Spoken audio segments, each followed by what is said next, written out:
Hey guys, this is Andrew with HKN, and today I'm going to be talking about Huffman codes. And here you would learn about these in either CSE 2300, which is digital logic design, or possibly in digital communications, which is where this is most often used. So specifically, this is, like I said, we're going to be talking about Huffman codes. And what these codes do is they do what we call squeezing a source. And so when I say squeezing a source, what I mean is that we have some variable source x. So we're taking all of our data that we want to send somewhere from this variable x. So for instance, x could be distributed as binary. So, and in this specific example, x, the probability that x is equal to x is 0.8 for x equal to 0, and 0.2 for x equal to 1. So what we want to do is, using this information, we want to be able to send as little bits per symbol as possible. So we want to make our code as efficient as possible. And what do we mean by that? It means that we want the average length to be as low as possible. And the average length is defined in this case as the expectation. And this is the expectation in the statistical sense. It's the expectation of the length of each symbol, or the sum over all symbols, the probability of the symbol times the length of the symbol. So we want this to be as small as possible. And once we have this as small as possible, how do we know if we're getting the best that we can? Well, there's actually a lower bound on this and an upper bound on what this average length can be. Also, this is in bits per symbol. Bits per symbol. There's an upper and lower bound on what this can actually end up being. And I'm not going to prove that to you here. If you want to look it up, it's a proof by something called the extended Kraft inequality. But basically what it says is that L bar has to be less than, in between a value called entropy. And it's not entropy in the sense of thermodynamics, but entropy in the sense of information. And so this is actually just a special function that tells you the randomness. It's a kind of measure of randomness of a random variable. And how it's defined is that h of x for a binary variable is equal to the probability of a 0, the negative probability of a 0 times the log base 2 of the probability of a 0, minus, obviously, the probability of a 1 is 1 minus p, times the log base 2 of 1 minus the probability. And so for our case here, this value is h of x equal to minus 0.8 log 2 of 0.8 minus 0.2 log 2 of 0.2. And this actually comes out to 0.722. And this is in bits. So what that tells us is that no matter how good we do at encoding this, taking however many symbols as we want, we will never get better than 0.722 bits per symbol. Can't happen. But also it tells us that we can't get worse than 1.722 bits per symbol, as long as we're using a code here that is uniquely decodable. So that means that we can't have 0 be sent and 0, 0 be sent, because if we instead, so if this was A and this was B, if we at our output see a 0, 0, well, how do we know if it was two A's sent or just a B? So as long as there's nothing possible that can arise like this in your code, these are the bounds on how good you can do. So now we're going to talk about what was Huffman's algorithm, and we're going to do an example showing that it is optimally efficient, or at least asymptotically optimally efficient. So Huffman's algorithm, so the algorithm,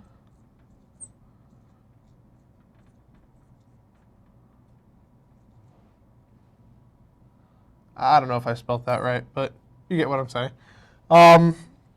is to first rank your symbols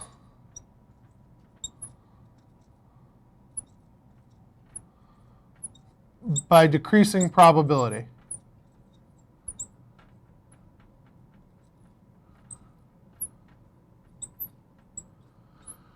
So what that means is that you take the symbol and you just rank them down, with the lowest probability symbol being at the bottom and the highest probability symbol being at the top.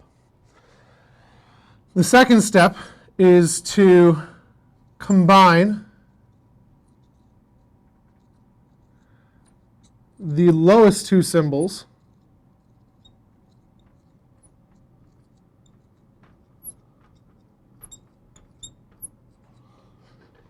into one super symbol. And you'll see what I mean by that in a minute. But basically, you add the probabilities together. You assign a 0 to the lower and 1 to the higher.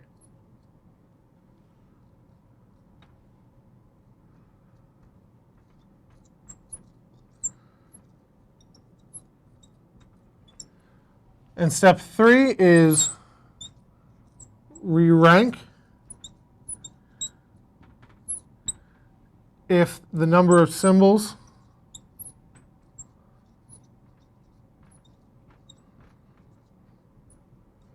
is less than 1. And then finally, you get the code by reading down a tree.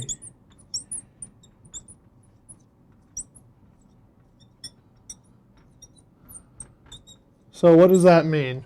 So this is best done by example. And so keeping the algorithm here, I'm going to show you guys an example. And the first thing I want to show you, though, is that if we have, say, the letter A and the letter B, and we want to encode these, so the code here is going to be 0 and 1. This is about all we can do. We can just assign each one 1 bit. Perfectly good code, and it's actually the most optimal code you can do here. There's really nothing else you can do. And if you do this, the length of each one of these is 1, meaning that the average length is 1 bit per symbol, meaning that the efficiency, which is defined as the entropy divided by the average length, such that if you reach the entropy limit, you are 100% efficient, and if you are higher than the entropy limit, you are not.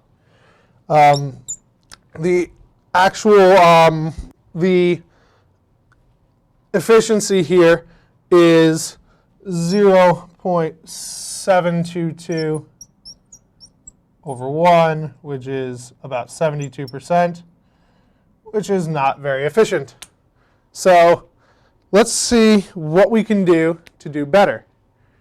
And so in order to do better, we want to actually take more than one symbol at a time.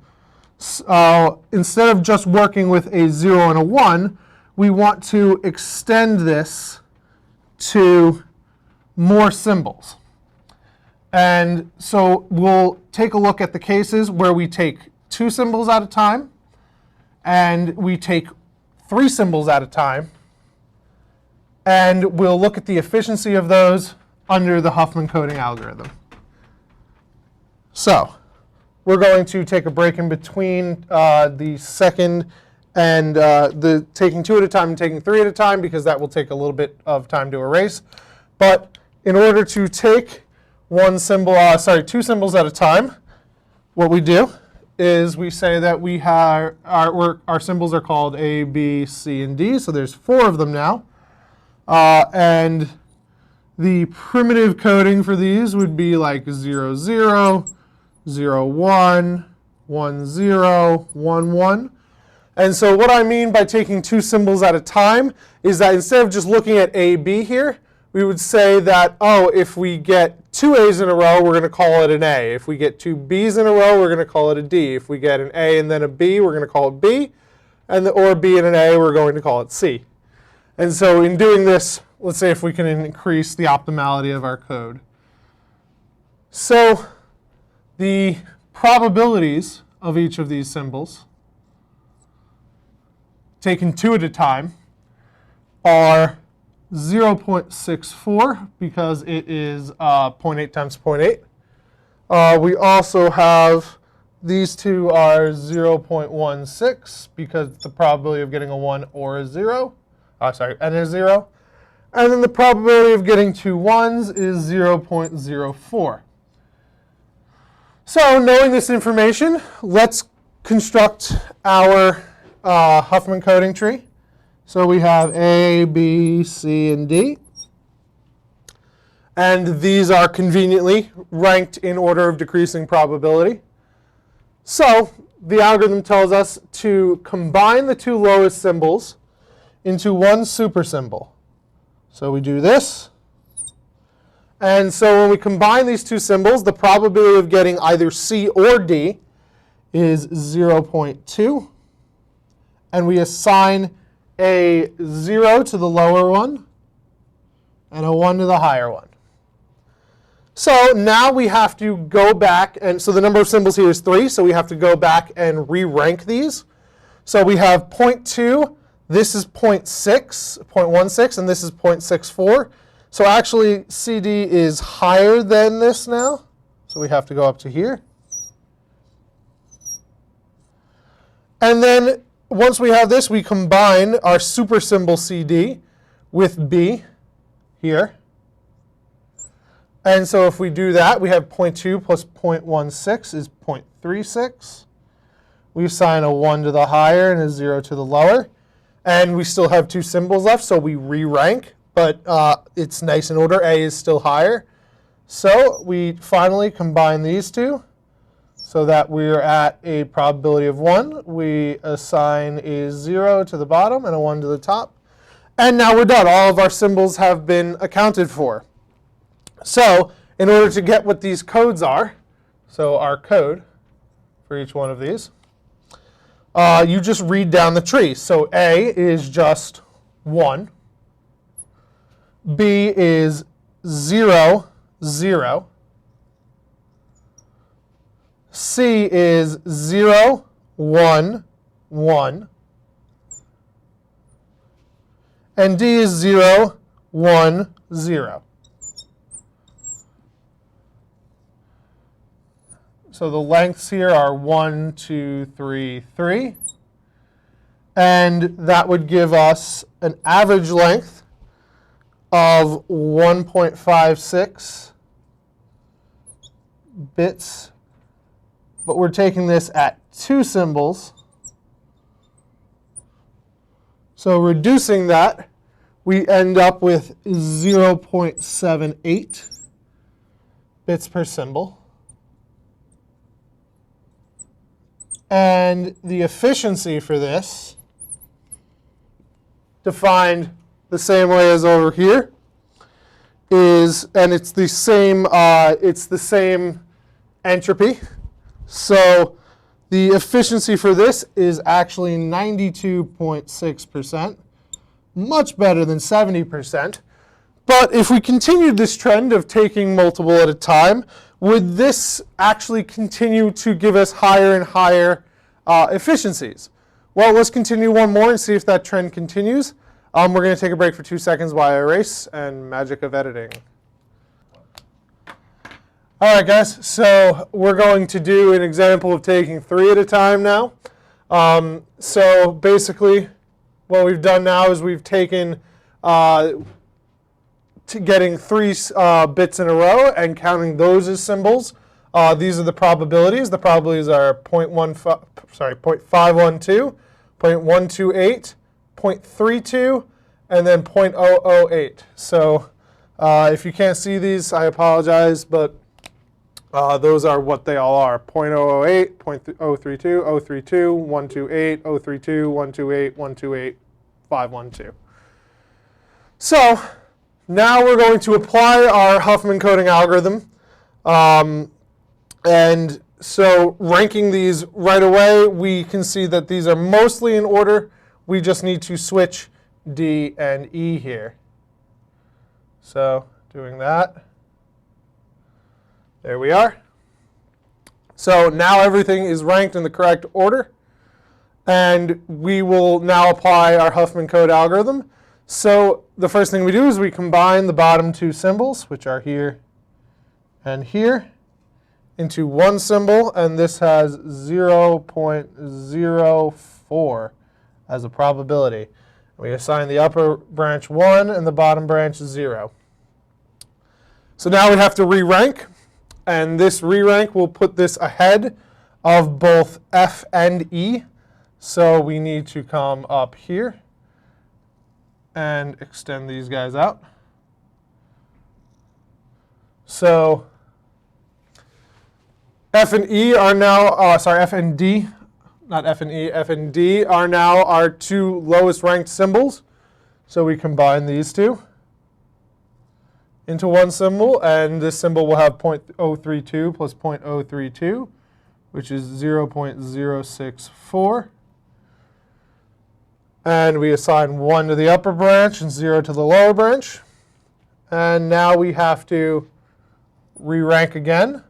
So this is 0.04, this is 0.064. So this is higher than that one, actually. Everything else still being the same.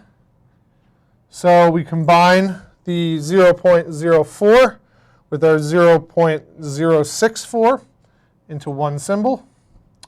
And this is going to have a probability of 0.104. Assign 1 to the upper and 0 to the lower. This guy here, I guess I'll put this at the end here, it's 0.128. And so are all of these. Except for this top one. This top one is 0.512. It's a little bit difficult to follow in a tree sense, but it works out nicely. So taking the 2 lowest ranked symbols, which if they're all ranked the same, just take the closest one. So we're going to combine these 2 into one symbol, give 1 the upper, 0 the lower. And combining these 2, we end up with 0.232, which then needs to go up higher. So we are going to then combine these 2. And if we combine these 2, we end up with 0.256, assigning 1 to the upper and 0 to the lower. This is arbitrary at that point, which actually needs to be brought higher than that one. So we'll just not bring them both super high because they're actually in the correct order like this. So we have 3 left over, so we combine these 2. 1 to the upper, 0 to the lower. And these guys will have a probability of 0.0488. And then finally, we combine the last 2. Assigning 1 to the higher and 0 to the lower. So we're done creating our Huffman tree now. So we need to read off all of the codes here. A is easy. A is a 1. B is a 0, 1, 1.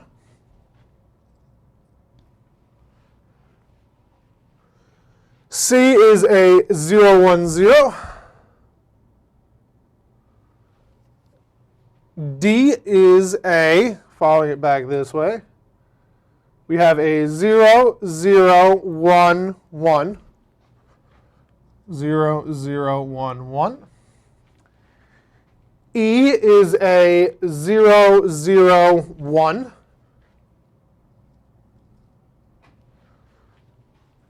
F is a 0, 0, 1, 0.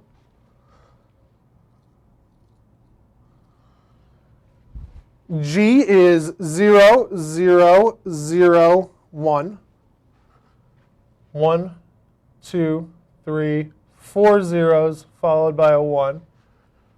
1, 2, 3, 4. 4 zeros followed by a 1. Meaning H is just 5 zeros.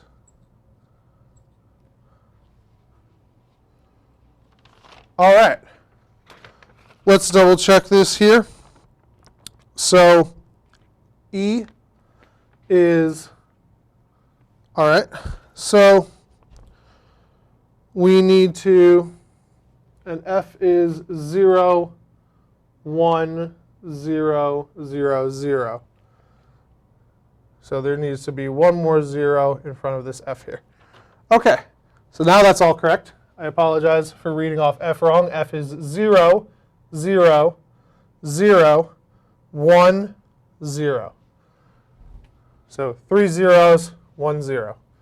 I'll write that a little better. 3 zeros followed by 1 0.